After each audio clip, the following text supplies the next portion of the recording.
Hey, what's going on everyone? I'm the OP Jellicent and we're team building here for week number 6 in the Ultimate Battle League. My opponent this week is Dr. Slacking, coach of the Bull and Bovines. Really nice guy, we've battled a couple times and they've been great battles, so ideally this one can go ahead and live up to those two as well. You can see his roster over on the right of your screen. You can see my 6 Pokemon at the top of your screen. Let's go ahead and talk about his roster first, starting things off with Infernape. Infernape is definitely coming to this game. It's just a matter of nailing down the set and bringing a dedicated check, which I do have, as you guys will see when I go over my team. But regarding what I'm expecting, Nasty Plot with the Vacuum Wave makes a lot of sense right here. For hitting Pokemon like my Cobalion harder than something like Mach Punch would. It's also able to go ahead and revenge kill my Weavile. Now, that doesn't provide any good speed control, though. Mega Latios could go ahead and revenge that very easily, as well as my Crobat, so Choice Scarf is definitely another possibility with, like, U-Turn, Flare Blitz, Close Combat.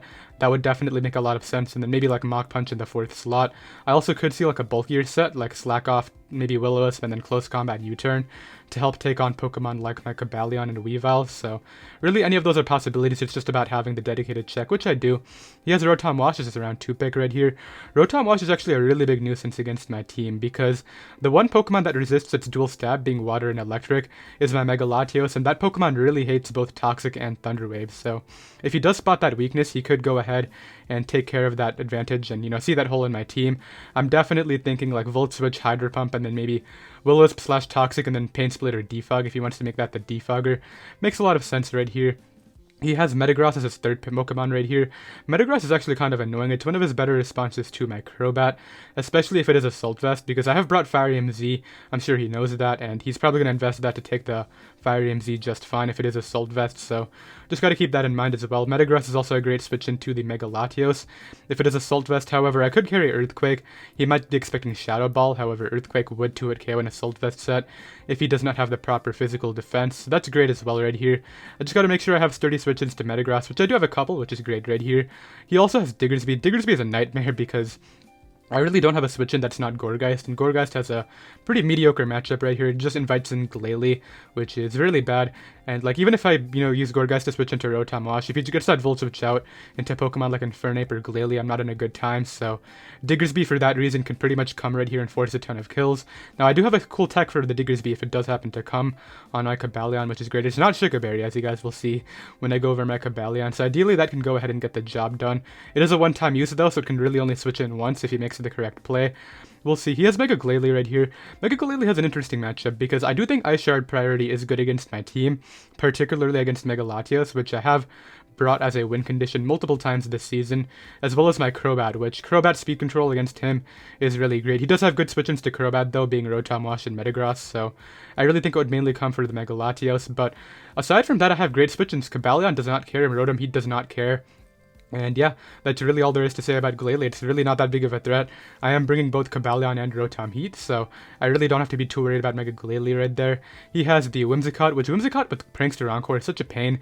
Particularly like Prankster Stun Spore too is kind of annoying too, but I definitely think he would have to hit those attacks. I'm pretty sure Encore, Encore doesn't miss, but Stun Spore I think is 75%, something like that, so ideally we can get some dodge action going. However, Weavile is immune to Prankster moves and can go ahead and threaten that with its Ice Stab, which is great. Now, Weavile has an interesting matchup here. I'm not sure whether I want to slap it on the team. As you guys will see when I go over mine, I'll explain that. But he also has the Sharpedo right here, which Sharpedo is a great win condition for him. I definitely I have a couple key checks right here. Cobalion and Granbull can both go ahead and take on the physical sets.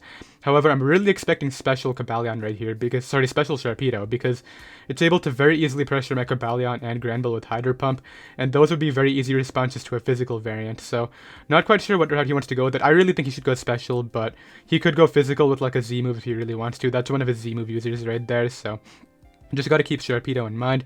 He has the Palossand, which Palossand's kind of annoying. However, I do have great ways to break it, being like Manaphy's Water Stab. It's able to take on my Cobalion quite nicely, and I do believe it gets Stealth Rocks as well, so those are all things I do have to keep in mind right here. Ideally, I can go ahead and deal with that using Pokemon like my Manaphy. I do have Toxic on a couple Pokemon too, so that can go ahead and help wear it down. He has the Garbodor. Garbodor really doesn't provide him a ton in this match defensively right here. I can easily just pressure it with a knockoff and my stab attacks, and it doesn't really give him any good resistances against any particular Pokemon. Pokemon on my team, and for that reason, I don't think he's gonna bring it on the team, right? Because even Toxic Spikes don't even do that well against my team. A lot of my removal, in fact, all of my removal is immune to T-Spikes, being Mega Latios, Rotom Heat, and Crobat, so Gerbodo really shouldn't come. Pangoro is interesting. I can definitely deal with it using my Granbull right here. Gorgas with like Colberry could probably take it on too if he doesn't knock off on the switch, but it's mainly Granbull right there. Pangoro is pretty slow. It does get good priority though with Bullet Punch, so that's definitely something I can't ignore right here. And then finally Salamence, which Salamence is another Z-move user. I have to keep that in mind when trying to check it, which my dedicated check this week I'll just say is my Granbull, and I have to keep Steelium Z into mind while prepping. So you guys will see what I did with my Granbull when I go ahead and go over that Pokemon. But yeah, if I'm not bringing speed control for the Salamence after a Dragon Dance, I have to make sure I have great ways to switch in and sponge anything and knock it out. So that's really what I'm trying to do right here as you guys will go over my team. I really don't have that much speed control because I don't want to show off all my strategy in case we do battle in the playoffs. He's doing very well this season. He's 4-1. We're 5-0, of course, so he's definitely a likely playoff opponent depending on how the seeding works out. So I'm not bringing a lot of my speed control like I would normally do, and ideally we can go ahead and have the match work out anyway, but let's go ahead and talk about my roster. Okay, starting off my team right here, we have Labyrinth the Crobat, which is earning the Z Sunny Day set, a very similar concept to what I brought in week number 1 right here. It's able to double as both speed control with the Z Sunny Day boost, as well as a wall breaker if I do want to nasty plot up, and I pretty much have Sludge Bomb on here over Air Slash, which I brought in week number 1, and it's pretty much my primary win condition because I don't have another form of speed control on the team, so the plan is ship everything into range of this, and ideally it can go ahead and win. I did mention back in week number 1 I really want to bring Z Sunny Day Crobat again, because in week 1 against Goldoa I was forced to bring the Z Heat Wave and use it against the Skarmory to knock that out. Actually, was it Skarmory? I think it was the Rotom Mow in week number 1, but that's not important. The idea right here is I do want to win with this week, so ideally I can go ahead and fire off that Z Sunny Day, but in the worst case scenario, where I'm not able to go ahead and use the Z Sunny Day, I can use the modest Z Heat Wave on something like the Metagross to go ahead and revenge that. I did mention that Metagross is one of his better checks to Crobat. If he is not Assault Vest, I can go ahead and pretty much blow that thing away with the modest Z Heat Wave, which is very cool right here, but I'm very much expecting Assault Vest, so we'll see. Ideally we can go ahead and clean up with this, but who knows. Let's go ahead and talk about my second Pokemon. Alright, moving right along right here, we have Sloth the Hippowdon, which is that dedicated Infernape check that I was talking about right here. This is able to deal with pretty much everything. I can take Swords Dance into a few attacks. I can take a +2 Grass Knot thanks to my Spidef plus the Rindo Berry right here, which is absolutely amazing, and Earthquake is obviously able to go ahead and pressure that. This is also my Stealth Rocker for the week. It's very important that I can get Rocks up to chip things into range of the win condition, which is Crobat, because Crobat is not a very strong Pokemon. I definitely want to make sure I'm getting as much damage on several Pokemon as I can right here. I even have Toxic because one of the better checks to my Crobat is the Rotom Wash, and I can go ahead and wear that down with Toxic. This is a Pokemon I could see him responding to using Rotom Wash, so Toxicking that thing would be great, and then obviously Slack Off just for the reliable recovery right here, but the main reason I'm bringing this is for the Infernape, so I don't want to have it get too weakened, taking Hydro Pumps or even a Toxic from the Rotom Wash. Ideally I can keep it healthy and it'll deal with the Infernape just fine. Let's go ahead and talk about my Granbull. Okay, I'm rounding out the team right here. We have an absolutely max Vizdef, Babiri Berry Granbull. This is my check to several Pokemon, one being the Pangoro. Pangoro pretty much does nothing to me. I guess Knockoff could be annoying, but it doesn't really get too much good coverage for me. Bullet Punch is quite weak as a priority move, and I'm not really too worried about that. It's mainly here for Pokemon like the Salamence and the Sharpedo, because Salamence can go ahead and obviously run that Z-Steel after a Dragon Dance, and with the max Vizdef right here, I can go ahead and take a Corkscrew Crash after a Dragon Dance, which is absolutely amazing right here. There are several possibilities you could use to break it though, like Special Salamence would be a very viable option. This is also my physical Sharpedo check. If I do see that Sharpedo is physical, I want to keep this healthy for that, and ideally we can go ahead and have that work out right here, but like I did say, Granbull is a very obvious Sharpedo response. I really think he's bringing Special Sharpedo, and I might be able to play this a little bit more recklessly after I see that, because I do have a dedicated Special Sharpedo check on the team as well, as you guys will see when I go over the final Pokemon. But it's mainly here for the Sharpedo, the Pangoro, and the Salamence. It really helps out against all those Pokemon. Toxic can go ahead and wear down the Palossand too, which is absolutely amazing. I did mention that several Pokemon really don't appreciate status on my team, particularly Toxics and Will-O-Wisps, which he has multiple Pokemon that can do that. Rotom Wash could run Thunder Wave, Toxic, or Will-O-Wisp, whatever he wants to. and then Infernape can go ahead and run Will-O-Wisp as well. So Heal Bell is a very cool option for those attacks, and yeah, that's going to be the Grand Build. Let's go ahead and talk about my Rotom Heat. Okay, starting off the second half of the team right here, we have Roy the Rotom Heat. It's a particular check to several Pokemon, one being the Metagross. I have speed investment for an Adamant Metagross, and my HP plus defense allows me to take 2 Choice Banded Stone Edges from not Jolly Metagross, from not Adamant, sorry, if it is Jolly to outspeed me, which is absolutely great right here. That's with the leftovers. Now, Stone Edge is a high crit ratio move, I believe, so ideally if he does call the switch, I can go ahead and take the 2 Stone Edges just fine right here, but I'm really expecting Assault Vest, like I said. Choice Band wouldn't make a ton of sense to me right here because it wouldn't take on my Crobat nearly as effectively. I do also have Will-O-Wisp because it could be cool to go ahead and catch the Diggersby coming in if he's really expecting Volt Switch, and then Defog is on the set just to be able to defog any sort of hazards he wants to put up because I know what his win conditions are going to be. He wants to chip down Pokemon for the Sharpedo or the Salamence. One of the two is going to come, and I want to make sure I can keep his hazards off the field and make sure that all my Pokemon stay out of range of those two, which is absolutely vital this week, so Defog can go ahead and help out with that, and yeah, that's really what Roy the Rotom Heat is for.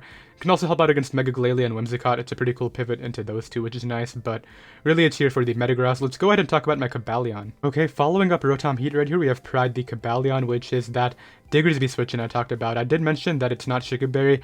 We have Air Balloon on here, which is able to switch into the Diggersby. Most of the time, there is one move it gets, Superpower, which would be able to hit an Air Balloon Cobalion, but he has no reason to run that coverage. He would literally be running Superpower if he was expecting Air Balloon Cobalion or like Magnet Rise, and I'm not anticipating him to do that right here. This is actually a second Stealth Rocker for the team because I definitely want to get up the rocks to chip down things for my Z Sunny Day Crobat, of course, so getting that chip damage and everything is very nice right here. Air Balloon does also make me a more sturdy pivot into the Mega Glalie, which I believe gets Earthquake as well, so in case my Rotom Heat does get pressured by Pokemon like the Whimsicott or the Metagross, I can use this to switch into the Glalie as well, but the big thing is make sure Diggersby does not get out of hand. This can switch in once, even if he Earthquakes, as long as it's not, as long as he doesn't break the balloon immediately and then goes for Earthquake the next time, I should be fine. This pretty much forces rocks on the Diggersby too, because if I switch in and say he goes for the return, even if he's not choice locked, I think I'll get up rocks because the rocks are more valuable for my Crobat the way I see it, so that's great. We have absolute max speed on here just for the Infernape in case I need it, but yeah, that's going to be the Cobalion. Let's go ahead and talk about my final Pokemon. Okay, and rounding things out right here, we have Ultimate the Manaphy, which is running the Assault Vest once again, just like last week. This is the check to Special Sharpedo, because I did mention that set's going to absolutely tear apart my team, as you guys can see right here, if it was to just run Hydro Pump plus Ice Beam, so I needed a check to that right here, and Ultimate can go ahead and do that for us, which is great. I even have U-Turn, because if I can switch into Sharpedo and take nothing, I can U-Turn, and essentially if he stays in, I get a ton of damage off despite my minus attack nature, and if he was to switch out, I get Momentum, obviously, so that's really nice right here.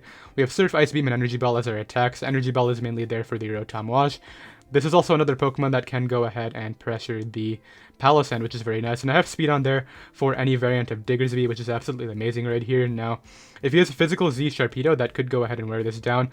I really wanted this slot to be Mega Latios because I really am very weak to the Rotom Wash. However, believe it or not, this is my Rotom Wash switch, and because I take like nothing from Volt Switch, I'm not expecting Choice Specs Thunderbolt or anything like that, so ideally this can go ahead and pivot into that too, and I don't get too weakened for the Diggersby, sorry, not the Diggersby, the Sharpedo by switching into the Rotom Wash. That would be nice, but yeah, that's going to be the Manaphy, and that's going to be the team. The match will be going live in 24 hours from when this video went live, so tomorrow, Friday at 10 a.m. Eastern. I hope you all are looking forward to it, and I'll see you then. Later.